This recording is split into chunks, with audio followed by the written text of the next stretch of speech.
Hello, I'm Dr. Cheryl, and welcome to Wake Up with Dr. Cheryl. The theme of our show is raising the awareness and consciousness in the relationship with wealth and applying unconditional love. Wealth is the ability to fully experience life by Henry David Thoreau. Our special guest this evening is Dr. Brenda Wade, PhD. This is the first segment of a two-part discussion with Brenda. Psychologist, television host, keynote speaker, founder of Love, Money, and Siva seminars, and author. Dr. Brenda Wade is best known for her dynamic, love-centered approach to transformation. She has earned numerous awards as a psychologist, keynote speaker, workshop leader, author, television host, and producer. Dr. Brenda, known for her Knock 'em Alive interactive delivery, offers keynote addresses and presentations on optimal health and success to corporate, professional, and general audiences internationally. Her presentations have been hailed as legendary, and as a keynote speaker, Dr. Brenda leaves audiences standing on their feet cheering, but above all, inspired with the takeaway tools to keep building success. Dr. Brenda has consulted for MCA, the Disney Corporation, the Canadian government, San Francisco Fire Department, and many others. Dr. Brenda chaired the San Francisco Human Rights Commission, serves on the boards of various community organizations, and has received multiple awards for her work in the field of domestic violence, HIV and AIDS, and service to family and children. Dr. Brenda, a clinical psychologist in San Francisco, California, specializes in couples and family therapy with a private practice that reaches internationally. A protege of the world-renowned author and therapist, Dr. Virginia Satir. Her approach is scientifically based, humanistic, and practical. She received her Bachelor of Science degree in biology at the University of Puget Sound, completed her PhD in Development and Child Clinical Psychology from the University of Washington. Dr. Brenda is former adjunct professor at John F. Kennedy University, San Francisco State University, and Antioch University West. A four-time national television host, Dr. Brenda currently co-hosts Healing Quest nationally on PBS and is in development for a new project with CNET TV, Dr. Oz, Dr. Drew, and Today Show, CNN, and many others regularly book Dr. Brenda as a guest pert. A groundbreaking author, Dr. Wade's 4 books include 99 Things You Wish You Knew Before Falling in Love, Power Choices, What Mama Couldn't Tell Us About Love, which she co-wrote with Brenda Lane Richardson, and Love Sessions, A Guide to Transforming Relationships. Her 5th book, Unchain Your Love, The Modern Love Guide, is due in 2015. Dr. Brenda also contributes to the national and international publications including Bridal Fantasy O, the Oprah Magazine, Essence, Forbes, Ebony, Ladies, Journal, Home Journal, Jet, Heart and Soul, and Match.com. This is the second segment of a two-part discussion with Brenda. If we took just that much time to learn how to love, and I have unconditionally. Let's start with just learning the steps of love. We have to work our way to unconditional. It takes work. True. For some couples, just to get the first step is, how do I speak to you in a way that honors you as a person, that isn't attacking, that isn't blaming. That's right. And I know baby that steps. The money factor does create, exactly. And it's like, so it's learning how to get to those steps. It's true. And letting go. And, I just would love to see everybody have that metaphysical, just knowing that there's more than enough, just like there's enough money circulating on the planet for everybody to have all 7 billion. It's true. To have and $8 to $10 million apiece. The first thing we have to do is, again, going back to what did I learn in my family about that's how you my started. Value. That's how you value as a person. So one tool that I want to offer the viewers, if this is okay with you, is after you discover what your money pattern is, a match for mom, a match for dad, or some amalgam of the two. Right. You know, swinging back and forth is a fave for some of us. The important thing is to say, now how can I take that pattern and not turn it around and do a 180? Because 180 degrees from sick is sick, I'm sorry. Right. But how can I move it to a place that I feel and it takes more step by step. Self-love. You know, and it takes one step at a time. Even if it's a baby step, it takes, you know. But as long as you stay with it, you know, that I say sedulous discipline, you just keep at it, you know, peeling the layers. And having the steps, and sometimes repeating the steps. So I know what my pattern is, and now I'm going to adjust the pattern so that I use, and I have a question that I ask people to use. Will I love myself more if I do this with my money? Will I love myself more if I spend it over here or invest it over there or save it? Because some people, I've worked with one guy who had made a magnificent fortune in the arts. Wonderful. Magnificent fortune. He lived in a basement apartment, and he could not get himself to buy his boyfriend an appropriate gift. Yeah. He wasn't doing it for himself. Of course. Yeah. So that's the first the key step there to was love, for period, that's right. But the first step for this particular guy was to learn what was an appropriate amount. We literally had to come up with, now what's an appropriate amount to spend on a gift for a guy who's got millions and millions of dollars in the bank? And he said, well, I really should buy my boyfriend a birthday gift that's at least worth $499. I said, that's a good start.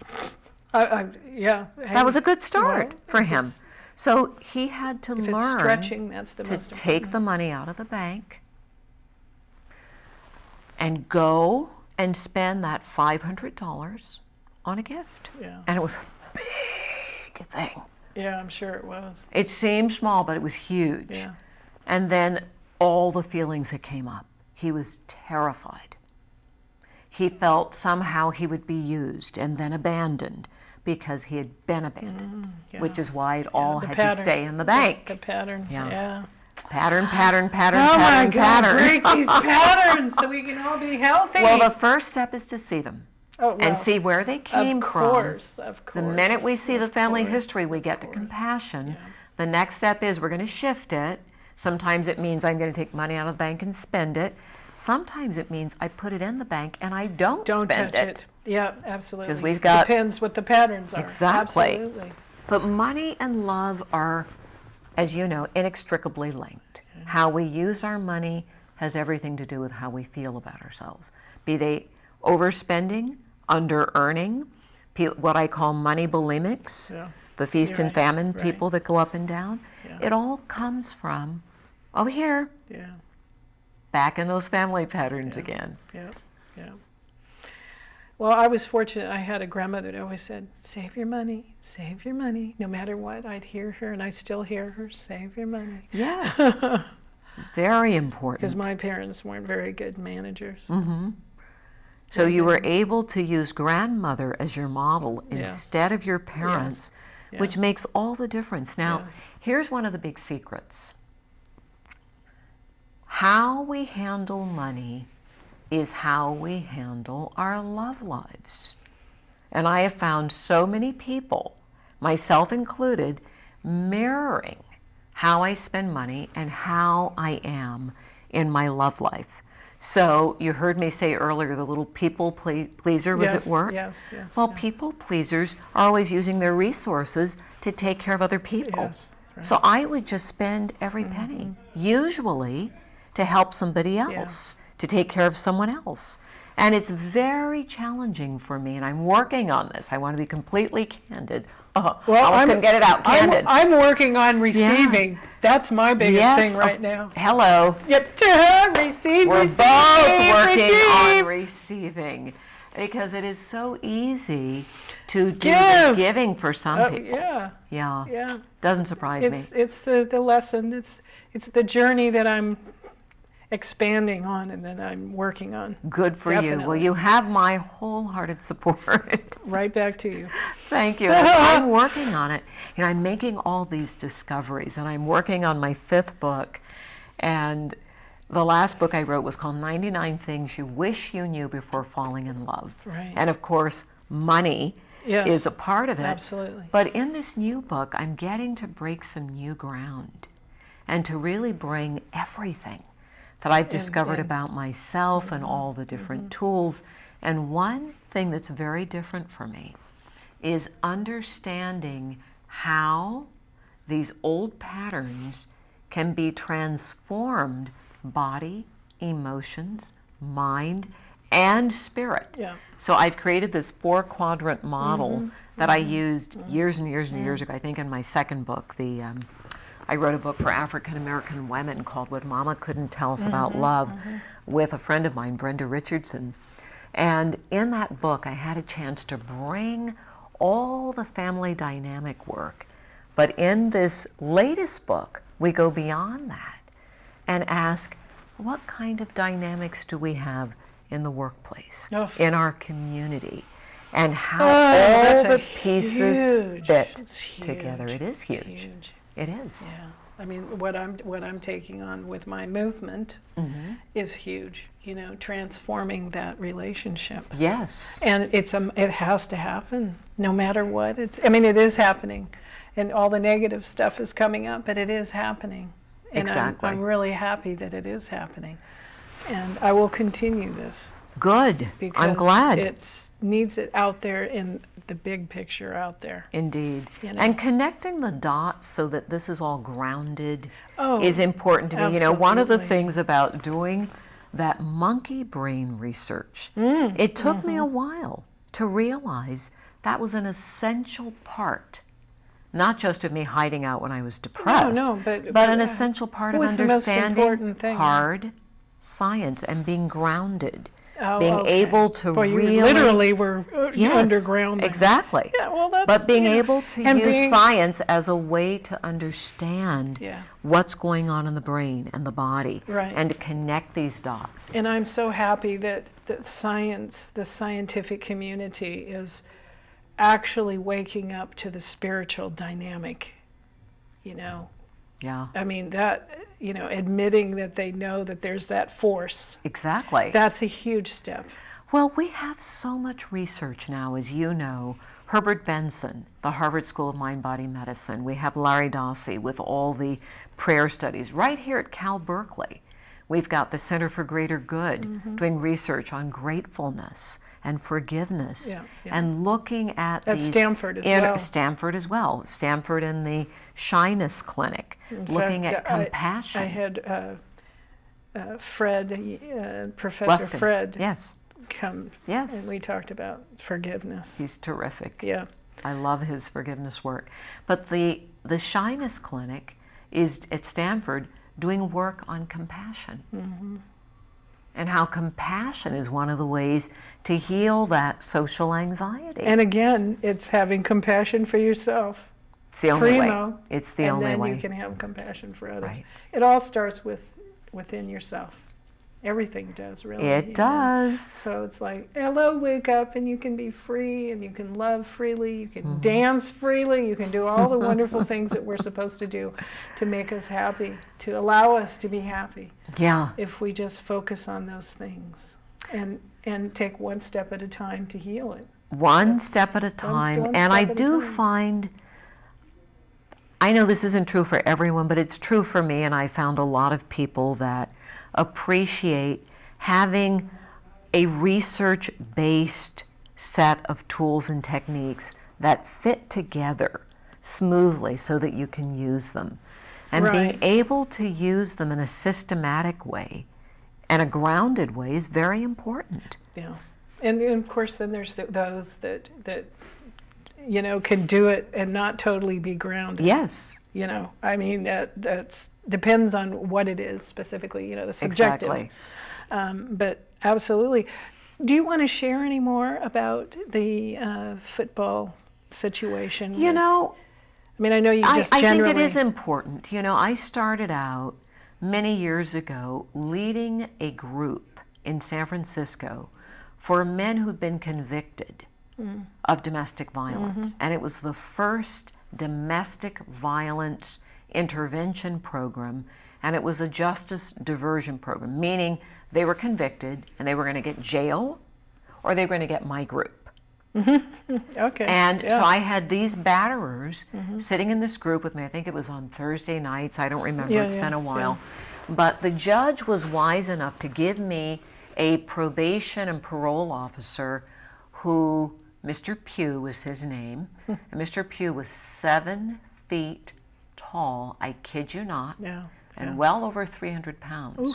And he was in the room with me while I led the group. Oh, yeah. Now, what I learned doing that group is that batterers can change. Yeah. And that's very important. It's hard work. It takes a lot of focusing on where I learn the pattern, how I feel about myself, being able to answer those questions about family history, and then, most importantly, having other men confront and hold that batterer accountable. Then I flipped to the other side of this issue. I was the chair of the board of La Casa de las Madres, which is the shelter for battered women and their children in San Francisco. It was the only shelter for battered women. And one fact is there are more shelters for animals than there are for battered women. Yeah, I thought that was interesting. Is that nationwide? Nationwide. Okay. Many more shelters for animals than for battered women.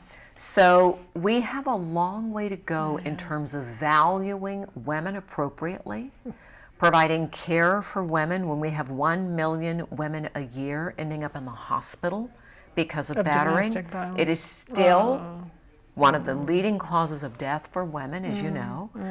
And 37% of all battering starts when a woman is pregnant. Oh my God. I wasn't aware of that. Yes, 37%. It's very high.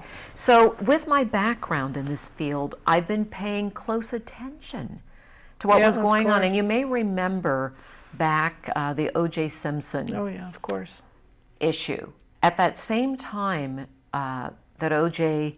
was going through the trial of whether he had killed his wife Nicole or not, Linda Ellerby, who is somebody I was working with at the time and I greatly admire, producer, television host, news reporter, brilliant woman.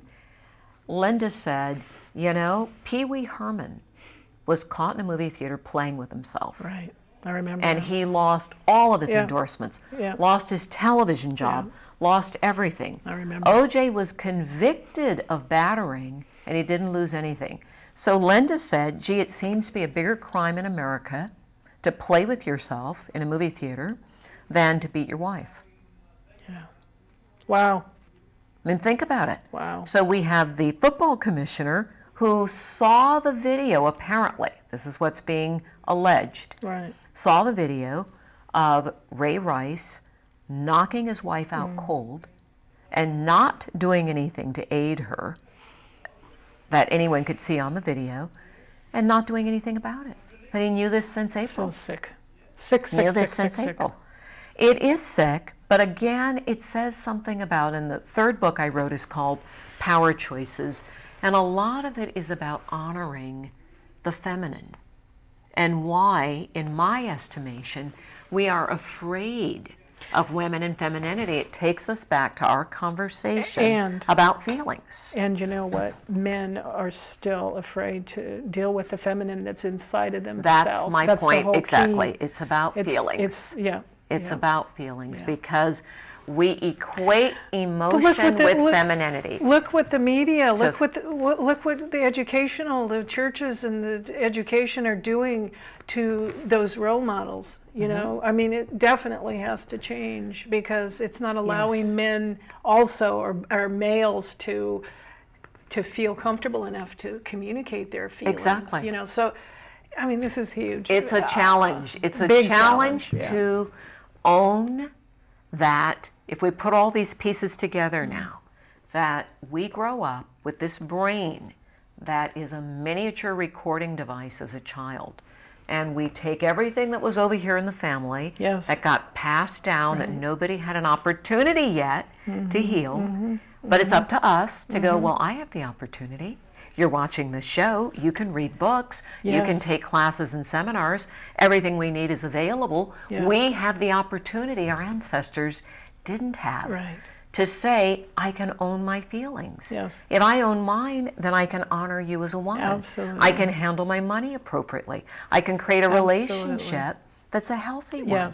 It all ties together. Absolutely. Absolutely. Thank you. Is there anything else that you would like to talk about? I'm a huge advocate of education because when we educate ourselves on any topic, we're back to that business about having a driver's license. We need a love license. We need a family license. We need to study these things that are huge parts of our lives that we get no training for. That's why I started my seminar business. Because I thought, oh my God, I've been studying all this because I needed it. I've learned a lot about the research.